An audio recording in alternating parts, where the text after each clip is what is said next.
What's up, everybody? Welcome back to Fast Sky Media. It's your boy Kyle. I'm here with the co-pilot Jax, and we are back at it live from the Miracle Mile in Los Angeles, California, USA, with another LACMA construction update.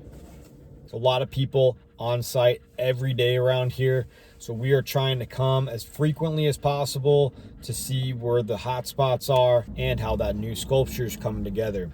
It's really going to be something special whenever it's all done. It's going to be an LA landmark for decades and decades. You can see there's a sense of urgency given the bloated budget that's starting to plague this project. And they do have an opening date that's pretty close at the beginning of 2026.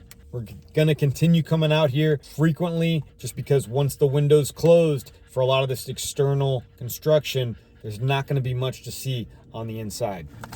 On that note, it is peanuttier time for the boy. Look at that bud.